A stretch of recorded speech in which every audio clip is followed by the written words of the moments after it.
going to show you how to install Python software. Python software ನ ಹೆಂಗೆ install ಮಾಡೋದು ಅಂತ ತೋರಿಸ್ತಾ ಇದ್ದೀನಿ. ಮೊದಲಿಗೆ ನೀವು ನಿಮ್ಮ ಲ್ಯಾಪ್ಟಾಪ್ ಅಥವಾ ಮೊಬೈಲ್ ಡೆಸ್ಕ್ಟಾಪ್ ಅಲ್ಲಿ ವೆಬ್ ಬ್ರೌಸರ್ ನ ಓಪನ್ ಮಾಡಿಕೊಂಡು ಪೈಥಾನ್ ಡೌನ್ಲೋಡ್ ಅಂತ ಹೇಳ್ಕೊಡ್ಬೇಕು. ಪೈಥಾನ್ ಡೌನ್ಲೋಡ್ ಅಂತ ಕೊಟ್ರೆ ನಿಮಗೆ ಈ ತರ ಲಿಂಕ್ಗಳು ಓಪನ್ ಆಗುತ್ತೆ. ನಾವು python.org ಅಂದ್ರೆ ಪೈಥಾನ್ ಆರ್ಗನೈಸೇಷನ್ ಅಲ್ಲಿ ಫಸ್ಟ್ ಲಿಂಕ್ ಏನು ಓಪನ್ ಆಗುತ್ತಲ್ಲ ಡೌನ್ಲೋಡ್ ಪೈಥಾನ್ ಅಂತ, ಅದನ್ನ ಕ್ಲಿಕ್ ಮಾಡಬೇಕು. ಅದನ್ನ ಕ್ಲಿಕ್ ಮಾಡಿದ್ಮೇಲೆ ನಿಮ್ಮ ಲ್ಯಾಪ್ಟಾಪ್ ಅಥವಾ ಡೆಸ್ಕ್ಟಾಪ್ಗೆ ಸರಿ ಹೊಂದುವಂತ ಅಂದ್ರೆ ಕಾಂಪಿಟೇಬಲ್ ಯಾವ್ದಿರುತ್ತೋ ಆ ವರ್ಷನ್ ಇಲ್ಲಿ ತೋರಿಸ್ತಿರುತ್ತೆ. Download the latest version of for Windows ಅಂತ. ನೀವೇನಾದ್ರೂ ವಿಂಡೋಸ್ 7 ಯೂಸ್ ಮಾಡ್ತಾ ಇದ್ರೆ ಅಥವಾ ವಿಂಡೋಸ್ 8 ಯೂಸ್ ಮಾಡ್ತಾ ಇದ್ರೆ ನಿಮಗೆ ಕೆಳಗಡೆ ಪ್ರೀವಿಯಸ್ ವರ್ಷನ್ ಅಥವಾ ಪ್ರೀವಿಯಸ್ ವರ್ಷನ್ಸ್ ಇರ್ತವೆ. ಅಂದ್ರೆ ಲೇಟೆಸ್ಟ್ ವರ್ಷನ್ ಇಲ್ಲಿ 3.12.2 ಅಂತ ಕಾಣ್ತಾ ಇದೆ. ನಿಮಗೆ ಕೆಳಗಡೆ ಹೋದ್ರೆ ನಿಮಗೆ 3.11.8 ಅಥವಾ 3.8 3.9 ಈ ತರ ಡಿಫ್ರೆಂಟ್ ವರ್ಷನ್ಸ್ ಇರ್ತವೆ. ನಿಮಗೆ ಯಾವ್ದು ಬೇಕೋ ಅದನ್ನ ನೀವು ಆ ವರ್ಷನ್ ನ ಇನ್ಸ್ಟಾಲ್ ಮಾಡ್ಕೋಬಹುದು. ಈಗ ನಾನು ಫಸ್ಟ್ ಡೌನ್ಲೋಡ್ ಪೈಥಾನ್ 3.12.2 ಅಂತ ಕೊಡ್ತೀನಿ. ಕೊಟ್ಟಾಗ ಆ ಫೈಲು ಡೌನ್ಲೋಡ್ ಆಗುತ್ತೆ. ಒಂದು 26 MB ಇದೆ. 26 MB ಎಕ್ಸಿಕ್ಯೂಟಬಲ್ ಫೈಲು ಡೌನ್ಲೋಡ್ ಆಗುತ್ತೆ. ಆ ಫೈಲ್ ಡೌನ್ಲೋಡ್ ಆದ್ಮೇಲೆ ನೀವು ಅದನ್ನ ಡೌನ್ಲೋಡ್ಸ್ ಅಲ್ಲಿ ನೋಡಬಹುದು. ಡೌನ್ಲೋಡ್ಸ್ ಒಳಗಡೆ ಇರುತ್ತೆ. ಇಲ್ಲಿ ನಿಮಗೆ ಗೊತ್ತಾಗ್ತಿದೆ ಡೌನ್ಲೋಡ್ಸ್ ಅಲ್ಲಿ ನೀವೇನ್ ಡೌನ್ಲೋಡ್ ಮಾಡಿರ್ತೀರೋ ಅದು ಬಂದಿರುತ್ತೆ. ಅದಾದ್ಮೇಲೆ ನೆಕ್ಸ್ಟ್ ನೀವೇನ್ ಮಾಡ್ಬೇಕಂದ್ರೆ ಇದನ್ನ ಡಬಲ್ ಕ್ಲಿಕ್ ಮಾಡಬೇಕು. ಅಂದ್ರೆ ಯಾವ ಅಪ್ಲಿಕೇಶನ್ ಡೌನ್ಲೋಡ್ ಆಗಿರುತ್ತೋ ಅದನ್ನ ಡಬಲ್ ಕ್ಲಿಕ್ ಮಾಡಿದ್ಮೇಲೆ ನಿಮಗೆ ಈ ತರ ವಿಂಡೋ ಓಪನ್ ಆಗುತ್ತೆ. ಇನ್ಸ್ಟಾಲ್ ಪೈಥಾನ್ 3.12.2 ಅಂತ. ಅದ್ರಲ್ಲಿ ನೀವೇನ್ ಮಾಡ್ಬೇಕಂದ್ರೆ ಇಲ್ಲಿ ಫಸ್ಟ್ ಗೆ use admin privileges and add python.exe to path ಅಂತೇಳಿ ಅದನ್ನ ಸೆಲೆಕ್ಟ್ ಮಾಡ್ಕೋಬೇಕು.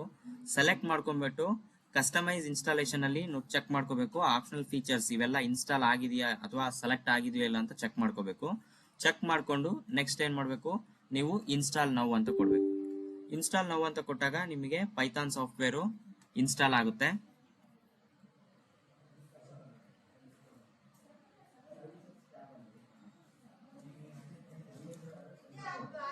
ಈಗ ನಾವು ಡೌನ್ಲೋಡ್ ಮಾಡ್ತಿರೋದು ಪೈಥಾನ್ 3.12.2.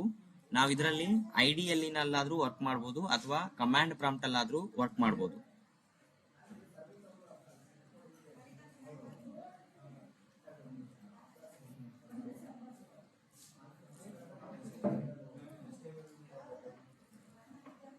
ಇದು ಇನ್ಸ್ಟಾಲ್ ಆದ್ಮೇಲೆ ನಿಮಗೆ ಸೆಟಪ್ ವಾಸ್ ಸಕ್ಸಸ್ಫುಲ್ ಅಂತ ಬರುತ್ತೆ.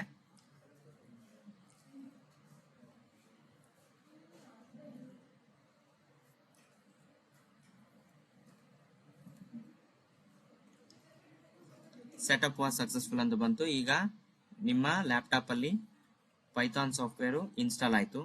ಅದಾದ್ಮೇಲೆ ನಾವು ಪೈಥಾನ್ ಸಾಫ್ಟ್ವೇರ್ ನ ಹೆಂಗ್ ಓಪನ್ ಮಾಡ್ಬೇಕು ಅಂದ್ರೆ ಈಗ ಸರ್ಚ್ ಇರುತ್ತೆ. ಸರ್ಚ್ ಅಲ್ಲಿ ಹೋಗಿ ನೀವು ಪೈಥಾನ್ ಅಂತ ಟೈಪ್ ಮಾಡಿದ್ರೆ ನಿಮಗೆ ತೋರಿಸುತ್ತೆ. ಇಲ್ಲಿ ನೋಡ್ರಿ IDLE ಅಂತ ಇದೆ. IDLE ಅನ್ನೋದು ಇಂಟಗ್ರೇಟೆಡ್ ಡೆವಲಪ್ಮೆಂಟ್ ಲರ್ನಿಂಗ್ ಎನ್ವಿರಾನ್ಮೆಂಟ್ ಅಂತ. ಇದನ್ನ ಕ್ಲಿಕ್ ಮಾಡಬೇಕು. ಇದನ್ನ ಕ್ಲಿಕ್ ಮಾಡಿದ್ಮೇಲೆ ನಿಮಗೆ IDLE ಸ್ಕ್ರೀನ್ ಓಪನ್ ಆಗುತ್ತೆ. ನೀವು ಡೈರೆಕ್ಟ್ ಆಗಿ ಇಲ್ಲೇ ಪ್ರೋಗ್ರಾಮ್ ನ ಎಕ್ಸಿಕ್ಯೂಟ್ ಮಾಡಬಹುದು. ಫಾರ್ ಎಕ್ಸಾಂಪಲ್ ನಾನೊಂದು ಸ್ಟೇಟ್ಮೆಂಟ್ ನ ಪ್ರಿಂಟ್ ಮಾಡಿ ತೋರಿಸ್ತಾ ಇದೀನಿ. ಪ್ರಿಂಟ್ ಹಲೋ ಅಂತೇಳಿ ಎಂಟರ್ ಕೊಟ್ರೆ ನಿಮಗೆ ಔಟ್ಪುಟ್ ಹಲೋ ಅಂತ ಬರುತ್ತೆ. ಬಟ್ ಇಲ್ಲಿ ನಾವು ಮಾಡೋದ್ರಿಂದ ಏನಾಗುತ್ತೆ ಅಂದ್ರೆ ಇದನ್ನ ಸೇವ್ ಮಾಡಕ್ ಬರಲ್ಲ. ಹಂಗಾಗಿ ನಾವು ಫಸ್ಟ್ ಗೆ ಏನ್ ಮಾಡ್ಬೇಕಂದ್ರೆ IDLE ಶೆಲ್ ನ ಓಪನ್ ಮಾಡಿದ ತಕ್ಷಣ ಇದೇನ್ ಕಾಣ್ತಾ ಇದೆಯಲ್ಲ ಇದನ್ನ IDLE ಶೆಲ್ ಅಂತ ಕರಿತೀವಿ. ಇದನ್ನ ಓಪನ್ ಮಾಡಿದ ತಕ್ಷಣ ನೀವು ಫೈಲ್ ಮೆನುಗೆ ಹೋಗಿ ನ್ಯೂ ಫೈಲ್ ಅಂತ ತಗೋಬೇಕು ಅಥವಾ Ctrl+N ಅಂತ ತಗೋಬೇಕು. ತಗೊಂಡ್ಬಿಟ್ಟು ಇಲ್ಲಿ ನೀವು ಪೈಥಾನ್ ಪ್ರೋಗ್ರಾಮ್ಸ್ ನ ಟೈಪ್ ಮಾಡಿದ್ಮೇಲೆ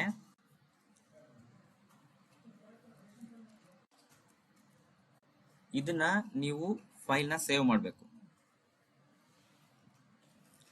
ಸೇವ್ ಮಾಡಬೇಕಂದ್ರೆ ಫಾರ್ ಎಕ್ಸಾಂಪಲ್ lab1.py ಅಂತ ಕೊಡ್ತೀನಿ. ಅಂದ್ರೆ ಒಂದು ಪ್ರೋಗ್ರಾಮ್ ನೇಮ್ ನ ಬರಿಬೇಕು. ಯಾವ್ದಾದ್ರು ಪ್ರೋಗ್ರಾಮ್ ಆಗಿರ್ಬೋದು. ನೀವು ಪ್ರೋಗ್ರಾಮ್ ನೇಮ್ ನ ಏನಾದ್ರೂ ಕೊಡ್ಬೋದು. ಬಟ್ ಏನಂದ್ರೆ ಎಕ್ಸ್ಟೆನ್ಷನ್ ಮಾತ್ರ .py ಅಂತ ಕೊಡ್ಬೇಕು. .py ಅಂತ ಕೊಟ್ರೆ ಅದು ಪೈಥಾನ್ ಪ್ರೋಗ್ರಾಮ್ ಅಂತ ಅರ್ಥ. ಸೇವ್ ಕೊಡ್ಬೇಕು. ಸೇವ್ ಕೊಟ್ಟಾದ್ಮೇಲೆ ನೆಕ್ಸ್ಟ್ ಇಲ್ಲಿ ಮೆನುನಲ್ಲಿ ರನ್ ಮೆನು ಇದೆ. ರನ್ ಮೆನುನಲ್ಲಿ ರನ್ ಮಾಡ್ಯೂಲ್ ಅಂತ ಇದೆ. ಆ ರನ್ ಮಾಡ್ಯೂಲ್ ನ ಕ್ಲಿಕ್ ಮಾಡಬೇಕು ಅಥವಾ F5 ಶಾರ್ಟ್ ಕಟ್ ಕೀನ ಪ್ರೆಸ್ ಮಾಡಬೇಕು. F5 ಕೀ ಪ್ರೆಸ್ ಮಾಡಿದಾಗ ನಿಮಗೆ ಹಲೋ ಅಂತೇಳಿ ನಿಮಗೆ ಔಟ್ಪುಟ್ ಬರುತ್ತೆ. ಈ ತರ ನಾವು ಪೈಥಾನ್ ಸಾಫ್ಟ್ವೇರ್ ನ ಇನ್ಸ್ಟಾಲ್ ಮಾಡಿಕೊಂಡು ಪ್ರೋಗ್ರಾಮ್ ನ ಎಕ್ಸಿಕ್ಯೂಟ್ ಮಾಡಬಹುದು. ಅಥವಾ ಇನ್ನೊಂದು ಕಮಾಂಡ್ ಪ್ರಾಂಪ್ಟ್ ಓಪನ್ ಮಾಡಬಹುದು. ಕಮಾಂಡ್ ಪ್ರಾಂಪ್ಟ್ ಅಲ್ಲಿ ಹೆಂಗಂದ್ರೆ ಜಸ್ಟ್ ನೀವು ಪೈಥಾನ್ ಅಂತ ಟೈಪ್ ಮಾಡ್ತಿರಲ್ಲ, ಇಲ್ಲಿ ಪೈಥಾನ್ ಅಂತ ಟೈಪ್ ಮಾಡಿದಾಗ ಇಲ್ಲಿ ನಿಮಗೆ 3.12 64 ಬಿಟ್ ಅಂತ ಕಮಾಂಡ್ ಪ್ರಾಂಪ್ಟ್ ಕಾಣ್ತಿದೆ. ಇದನ್ನ ಕ್ಲಿಕ್